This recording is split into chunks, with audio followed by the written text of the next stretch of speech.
G'day guys, Flint here from Backyard Blasters. Today we're taking a look at this tomato sauce gun, which is designed for putting tomato sauce or mustard or whatever you want to fill up the cartridges with, and it basically just squirts it out of the pistol or revolver. So here it is in the box, very simple box. You can just see a picture of it here being used on a hot dog. Of course you can use this for any type of meal. So we'll go ahead and take it out of the box.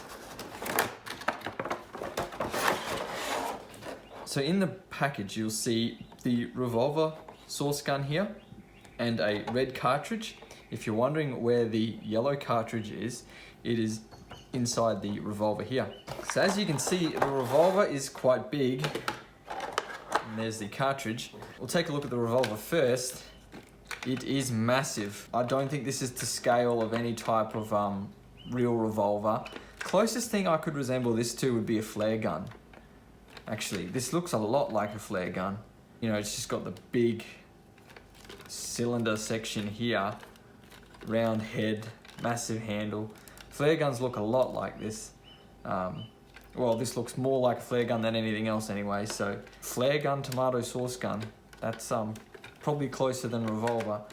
But anyway, here it is. You see it's got a big trigger guard here, front iron sight, hammer. That's fixed, you know. The only moving parts on the actual gun is the cylinder release here. Well, this is to brake the gun. Brake is the term you use for brake action, which is when it opens like, you'll see I'm about to, there you go. So it opens like that. That is called brake action. So you're not actually braking the gun, it's just breaking it apart.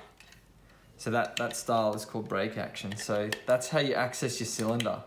Well, not your cylinder, but your cartridge, where a cylinder would be if it was a revolver. So this is where you can change your cartridges over. Now, you'll notice with the cartridge, it's actually got these little grooves in it so that, you know, obviously it can compress. But it can only compress that far. The rest of that is kind of dead space, which means that you end up with a fair bit of sauce just sitting in there that can't get squeezed out. So when you fill it up completely, you will have about that much sauce you can really actually use.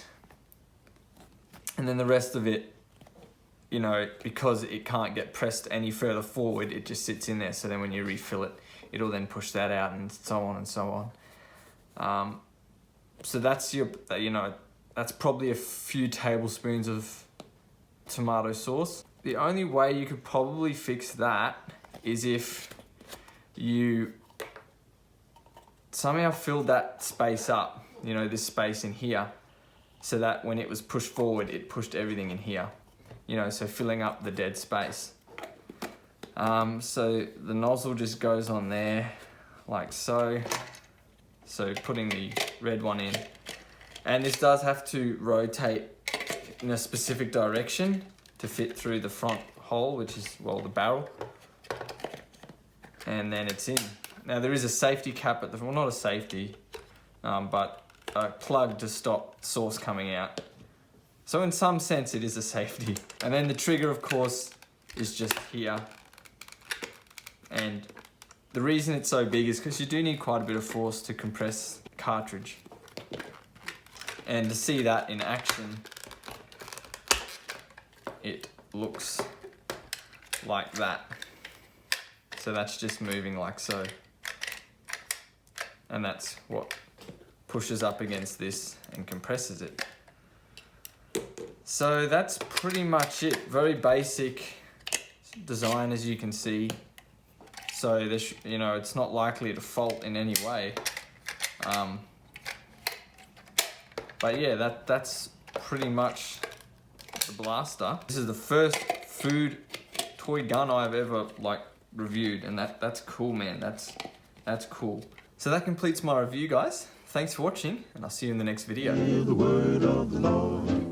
Well, your toe bone connected to your foot bone connected to your heel bone connected to your ankle bone connected to